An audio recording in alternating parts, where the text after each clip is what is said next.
अगर आप भी चाहते हैं कि एसएस फिल्म्स मोतिहारी के ऑडियो वीडियो सबसे पहले आप तक पहुंचे, तो इस चैनल को सब्सक्राइब करें और साथ ही बेल आइकन को दबाना ना भूलें। Presented by SS Films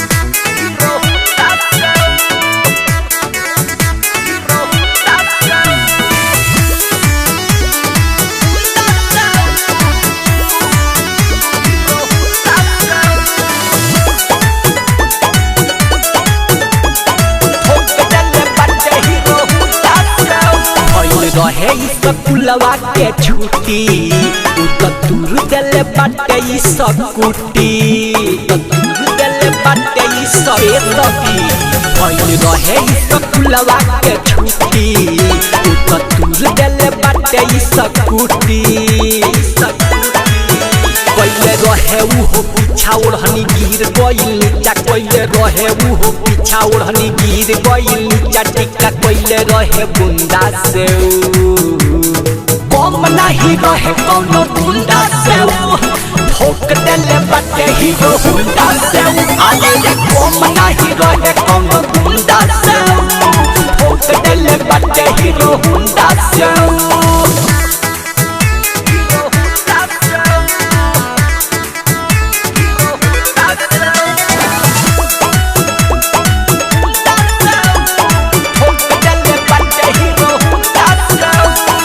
हमरा के अखियाऊ मारत रहे सोना जानू त मुहवे पकहे सखी रे वो कदा के दिहनी ना लहे लाइन मारत रहे उ जहे तहे ए सखी हमरा के अखियाऊ मारत रहे सोना जानू त मुहवे पकहे सखी रे ओ कदा के दिहनी ना लहे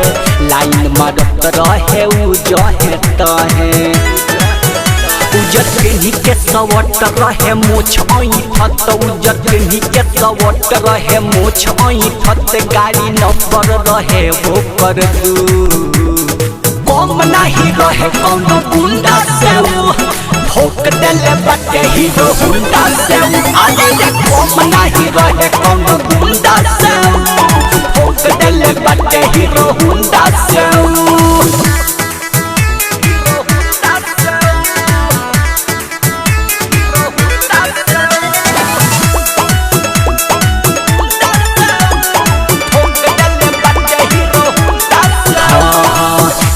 तानियो कदा घरवा के पाता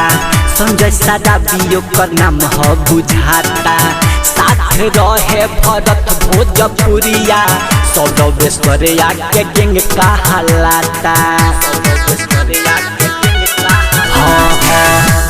तानियो कदा घरवा के पाता संजय सादा बियो कर नाम हो बुझाता साथ रहे भरत भोजपुरिया सौरवेश्वरिया के गेंग का हलाता रहे जिला चंपारण छौड़ा रहे ना साधारण रहे जिला चंपारण छौड़ा रहे ना साधारण बाल रखले बाला वंडा जसू कम नहीं रहे कोनो गुंडा से ठोक देले बाटे हीरो गुंडा से आले कम नहीं रहे कोनो गुंडा से ठोक देले बाटे हीरो गुंडा से Saurabh digital recording studio Patna.